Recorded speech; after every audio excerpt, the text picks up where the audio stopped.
ตัวฮีวิดีโอข้าก็บอกคิดได้เห็นวิดีโอจุดเพิ่มทีละ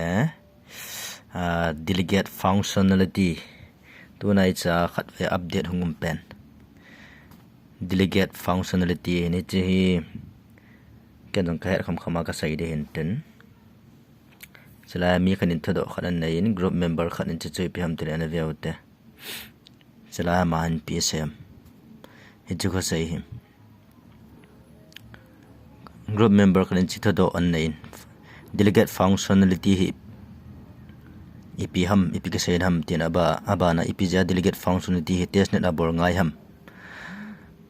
apat chom na points ho atin aban le athum na chu ipt ki bolding ham iki bolo le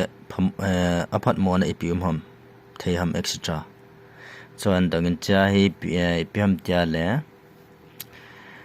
अब मैं सब ना है delegate functionality पे हम तेरे delegate functionality की चीज़ू सब पावा ले दो तेरे ऐ माता खेला इपे हम खाचुन ना तो ऐ लोले पे ऐ माता खेला कम खाचुन ना की तो साथी तबंग हिन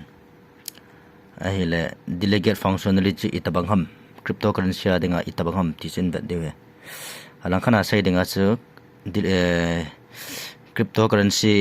concept ma definition a sai dinga chu delegate functionality staking ki di hin staking meaning chu pham ta le staking ki ti chu pham passive income mun thei ti na hin te kana chu benga sum deposit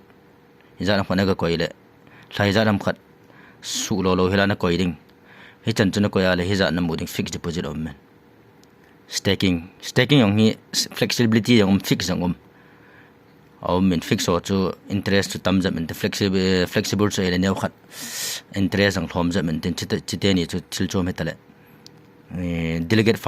functionality chu ele ipm ti le staking and cryptocurrency staking ki tin staking chu ipm ga sai denga chu benga sum interest ana ga koya le izanam khana ga mu ti tabang hin IP le staking chu khat vai example that ga avia hote Binance alu the Binance ayong staking hin ichang cryptocurrency exchange khatin chi buy sell kiti hoi majo si ban jang la market hoi majo si cryptocurrency ho ma hin IP le Binance ai staking ga avia hote khat vai staking a hi Binance staking that na cha ana hi lut de ana hi lut le amon an pi de la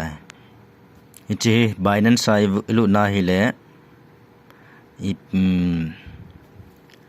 on crypto rewards sai lo la on DeFi farming atin eche bana hele staking hin ipikami kham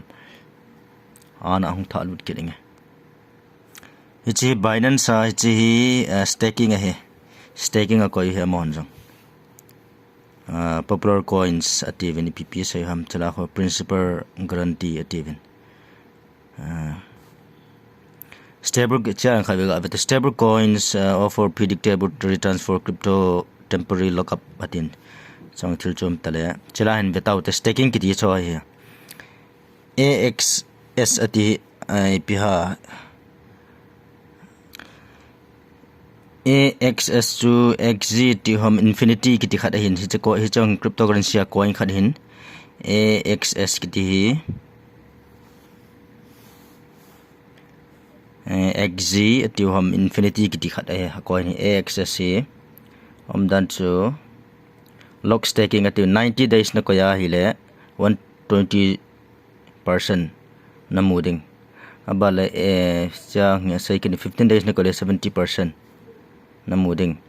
abale chalang FX near polkadot ki ti ho jang 120 days na koya hile 120 days na koya hile 20% return na muding Luna kiti jang ni 90 days na koile 18% na muding BNB Binance coin hin che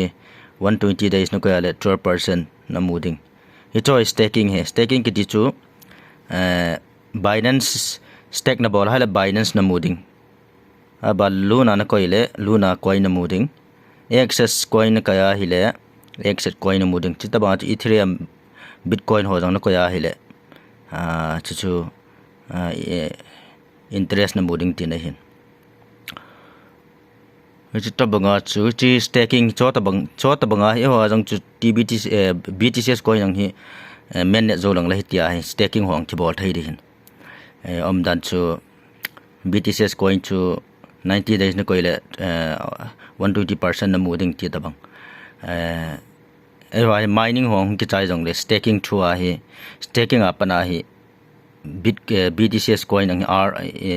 earning e bor jing thai hen chichu apat chom na hin delegate functionality ki ti so staking ne hin choi staking apat chom na choi IP hela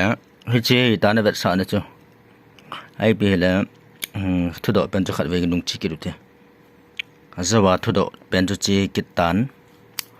delegate functionality chu piam til staking ti re hin cryptocurrency staking ki ti chu eho a chu ile satoshi coin chu na ko ya hile